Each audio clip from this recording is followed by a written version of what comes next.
Hello, good morning friends. Welcome back to my channel my creations में मैं लता आप लोगों का स्वागत करती हूँ।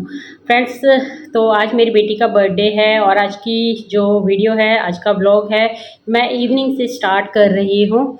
अभी बच्चे गए हैं ट्यूशन पढ़ने के लिए, स्कूल से आ गए थे और 5:30 हो गए। हाँ, 5:30 का टाइम है और ट्यूसडे है आज, तो मुझे मंदिर भी जाना है। आज डिनर में मुझे कुछ ज़्यादा नहीं बनाना है। सुबह ना जब मॉर्निंग में मैंने बच्चों का टिफ़िन बनाया ना, तो मेरी बेटी को आज लेके जाना था शाही पनीर तो फिर वो मैंने थोड़ा सा एक्स्ट्रा करके बना लिया ताकि डिनर में भी हम उसको खा सकें, क्योंकि हस्बैंड तो अर्ली मॉर्निंग चले जाते हैं, तो उनके लिए मैं वैसे भी उस टाइम पे उसको रेडी नहीं कर पाई थी।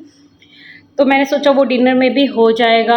और बस स्वीट में मैंने खीर बना ली। खीर मैं हर बर्थडे पे, अपनी एनिवर्सरी पे, मतलब कुछ भी ऐसा होता है ना, तो मैं ज़रूर से बनाती हूँ। उसका भोग लगा दूँगी अभी मैं इवनिंग की पूजा करूँगी जब, और मंदिर भी जा आऊँगी। लेकिन उससे पहले मैं ना थोड़ी सी डेकोरेशन करूँगी यहाँ पर, तो इसी वजह से फिर मैंने यहीं पर से आज का ब्लॉग है जो वो स्टार्ट कर लिया।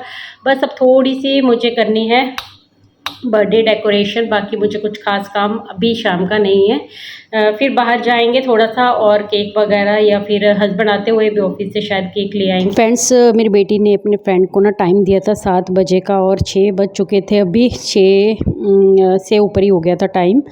और बच्चे ना अभी ट्यूशन गए हैं, अपनी ट्यूशन क्लासेस मैंने ज़रूर से भेजा, क्योंकि ना बच्चे, छवि बोल रही थी, मतलब मेरी बेटी है, बेटी का नाम छवि है, वो बोल रही थी मुझे कि मम्मी आज ट्यूशन की छुट्टी कर लूँगी। मैंने कहा नहीं, क्योंकि उनके ना पीटी एग्ज़ाम है जो वो स्टार्ट होने वाले हैं। मैंने कहा आप 1 घंटा पढ़ कर आओ, उसके बाद जैसे ही आप आओगे मैं तैयारी करके रखूँगी, और फिर उसके बाद पापा भी आ जाएंगे और केक कटिंग हो जाएगी। तो उसके आने से पहले ही मैं सोच रही हूँ कि यहाँ पर थोड़ी डेकोरेशन कर लेती हूँ। वैसे तो हम फैमिली के लोग ही हैं, कोई भी बाहर से है जो नहीं आने वाला, तो उसके फ्रेंड्स हैं और वो है बस। बट बच्चों को थोड़ी सी डेकोरेशन मिल जाए तो उनको अच्छा फील होता है, थोड़ा स्पेशल फील होता है। गर्ल्स होते हैं ना, जो गर्ल्स को कुछ ज़्यादा ही रहता है इन सब चीज़ों की तरफ। पीटीओ को स्पेशल फील करवाना ना हमारा फ़र्ज होता है, तो हमें भी अच्छा लगता है ना हमारे लिए कोई एफ़र्ट्स डाले। तो फिर बस मैं अपने एफ़र्ट्स अपनी बेटी के लिए डाल रही हूँ। और ना मेरे पास ना बैलून फुलाने वाली जो एक मशीन आती है ना, वो थी लेकिन मिल ही नहीं रही थी, पता नहीं मैं कहाँ रख के भूल गई तो मैं ज़्यादा नहीं फुला पाई मैंने सोचा बस जो ये फ्रंट में लग जाए ना, इतना ही काफ़ी है। ये ना लास्ट ईयर के रखे थे, क्योंकि हस्बैंड को ना आने में अभी देर हो गई थी। तो जो ये इसके बर्थडे कार्ड्स हैं ना, ये डेकोरेशन के लिए लास्ट बर्थडे पे जो मैंने मंगवाया था, तो ये रखा हुआ था। मैंने सोचा अब मैं लेट करूँगी ना तो फिर एकदम लेट ही होता जाएगा, क्योंकि हस्बैंड का मैं वेट कर रही थी। वो बोल रहे थे कि मैं केक के साथ साथ ना सारा सामान ले आऊँगा। तो फिर मैंने कहा चलो अच्छा हो गया, क्योंकि मुझे मंदिर भी जाना है। इसको डेकोरेट करने के बाद अपनी बेटी के आने के बाद ही जाऊँगी, वो रेडी हो जाएगी, फिर उसको लेकर मंदिर जाऊँगी। यहाँ पर सारी डेकोरेशन मैं कंप्लीट कर दूँगी। अच्छा हुआ क्या, जब ये कंप्लीट करने के बाद मंदिर गई, लेकिन मंदिर का कुछ भी शूट नहीं कर पाई, क्योंकि डेली रूटीन में मैं भी ना ब्लॉग नहीं शूट करती हूँ ना, तो ब्लॉग का भी अपनी एक तरीका होता है शूट करने का। जो भी नए हैं यूट्यूबर और जो ब्लॉग शूट करते हैं, देखिए उनको ना एक इसकी भी एक स्क्रिप्ट होती है। ऐसा नहीं है कि आप ना किसी भी तरीके से कुछ भी दिखा रहे हो, लेकिन ये होता है कि थोड़ा सा सोच समझ के अगर दिखाते हैं तो वीडियो थोड़ी और ज़्यादा इम्प्रेसिव बन जाती है। जैसे कि मैं कुछ शॉर्ट्स लेना भूल जाती हूँ, क्योंकि मैं रूटीन में ये नहीं बनाती हूँ ना ब्लॉग्स, तो इस वजह से। जैसे मैं मंदिर गई, मैं जाते हुए दिखा सकती थी, मंदिर में माथा टेकते हुए दिखा सकती थी अपनी बेटी के साथ, लेकिन हुआ क्या, मेरे माइंड से एकदम स्किप ही हो गया और मैं कर नहीं पाई। ये मैं बात उन लोगों के साथ इसलिए भी शेयर कर रही हूँ ना, जो लोग यूट्यूब पर नए हैं और ब्लॉग्स बनाते हैं। तो शुरू में होता है ये सब चीज़ें कि कई बार ना हम इम्पोर्टेंट चीज़ों को भी ना शूट करना भूल जाते हैं, वीडियो बनाना ही भूल जाते हैं, और बाद में सोचते हैं कि अरे यार, मतलब इस तरीके से भी इसको दिखाया जा सकता था। तो मैंने भी घर आने के बाद रियलाइज़ किया कि मैंने रास्ते का कुछ भी शूट नहीं किया। मैं उसको मंदिर भी ले गई अपने साथ, मंदिर में माथा भी टेक लिया, क्योंकि हर ट्यूसडे को मैं मंदिर वैसे भी जाती हूँ, और आज ट्यूसडे था तो फिर मैंने सोचा अपनी बेटी को साथ लेकर चलती हूँ। तो मैं उसका वेट कर रही थी, बस फ़ोन लेकर गई मैं, इसलिए स्पेशल हाथ में, बट फिर भी भूल गई। तो नए जो भी है ना, जो भी व्लॉग शूट करते हैं, तो इसकी भी ना एक स्क्रिप्ट अपने माइंड में रफली ना तैयार करके रखा करो।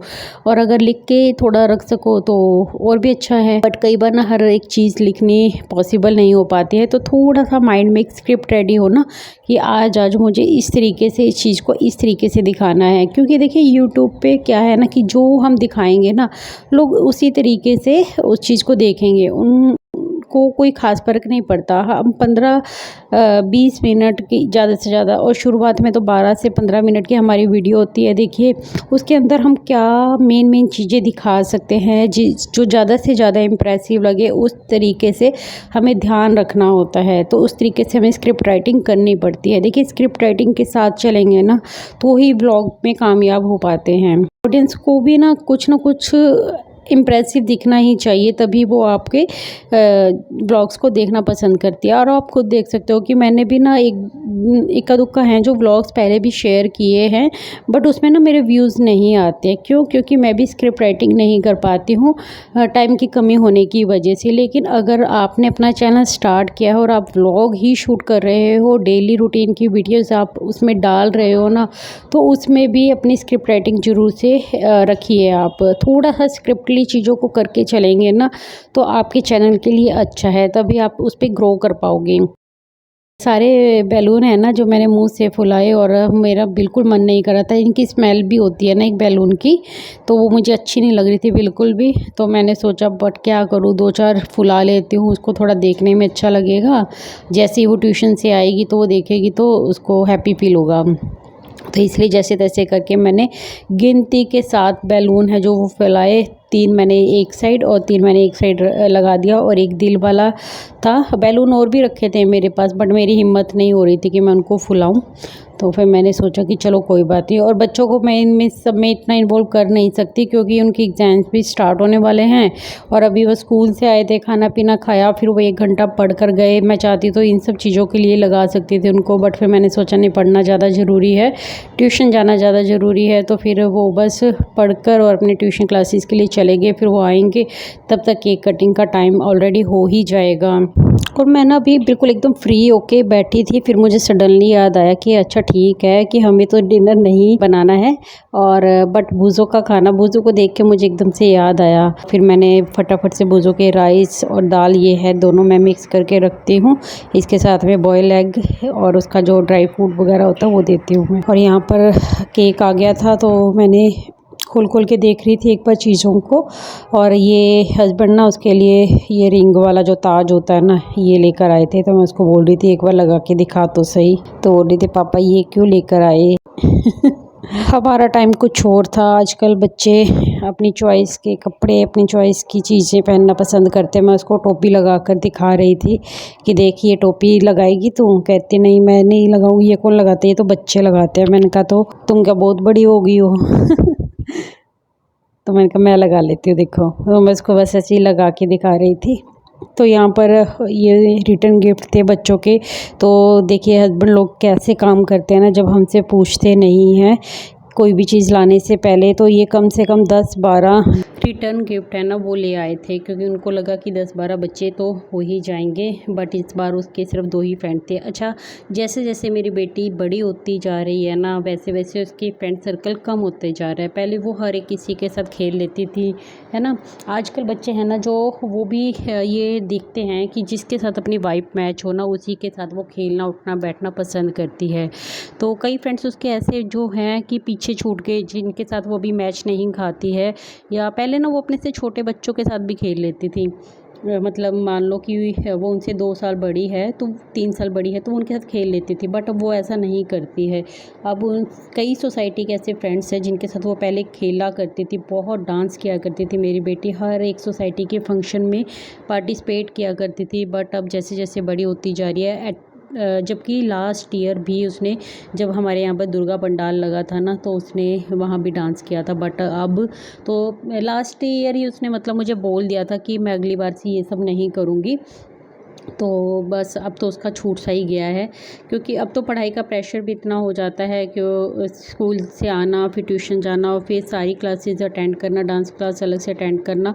हालांकि मैं चाहती हूँ कि मेरी बेटी है ना डांस करे। मुझे ना म्यूज़िक और डांस का हमेशा से बहुत शौक़ रहा है, और हम सब एग्री करेंगे ना इस बात से, मम्मियाँ सब एग्री करेंगी कि जो उनके शौक़ या फिर जो सपने उनके खुद के अधूरे रह जाते हैं ना, तो वो सब अपनी बेटी में देखती हैं। जब मेरा बेटा हुआ था ना फर्स्ट में, मुझे बेबी बॉय ही हुआ था, तो फिर मैंने ना हमेशा प्रे की कि सेकंड ना मेरी बेटी ज़रूर से हो, क्योंकि ना मैं चाहती थी कि मेरी लाइफ में ना एक बेटी ज़रूर होनी चाहिए जो आगे चल के मेरी फ्रेंड बने, है ना, मैं उसको फ्रेंड बना कर रखूँ अपनी। और जिससे होता है थोड़ा सा, मैं ना वो सारे सपने उसके अंदर पूरे होते हुए देखूँ, उसको वो सब करवाऊँ जो मैं लाइफ में नहीं कर पाई कभी भी। वो ड्रेसेस भी पहनाऊँ, कोशिश करती हूँ हमेशा सब कुछ लिमिट में हो, क्योंकि हम ना एनसीआर में रहते हैं और यहाँ पर सोसाइटी में हर एक जो है ना, मतलब मेरी उम्र की जो लेडीज़ तक भी हैं वो भी शॉर्ट्स वगैरह में घूमती हैं, तो बच्चे देखते हैं तो देखिए उनका मन तो करता है। और हम लड़कियों का ना कहीं नेचर ऐसा होता है कि हम उन सब चीज़ों की तरफ ज़्यादा अट्रैक्टेड हो ही जाते हैं। तो फिर भी मैं चाहती हूँ मेरी बेटी मॉडर्न कपड़े भी पहने, बट लिमिट में रहकर, ऐसे वल्गर ना हो जो वो कभी अपने पापा के सामने उसको तो हेजिटेट हो, या फिर उसको हो ना हो, क्योंकि वो आज की जनरेशन है, लेकिन उसके पापा को हेजिटेट ना हो, उनको एम्बैरेसिंग फ़ील ना हो। तो मैं उसको हमेशा ना यही समझाती रहती हूँ कि पहनो मॉडर्न कपड़े, पहनो जो तुम्हें पहनना है पहनो, क्योंकि एक वक्त होता है जब मैं अपने बचपन की तरफ झांकती हूँ ना, मुझे फ़्रॉक तक पहनना अलाउड नहीं था एक एज के बाद, मतलब 4-5 के बाद मुझे याद भी नहीं कि कभी मैंने लोअर टी शर्ट तो भूल ही जाओ। मैं जो आज ज़िंदगी जी रही हूँ ना अपने हस्बैंड के साथ, ये मैंने शादी के बाद भी बहुत 5-6 सालों बाद जब हम वहाँ से आ गए हैं ना यहाँ पर, तब जाकर जीनी शुरू की है।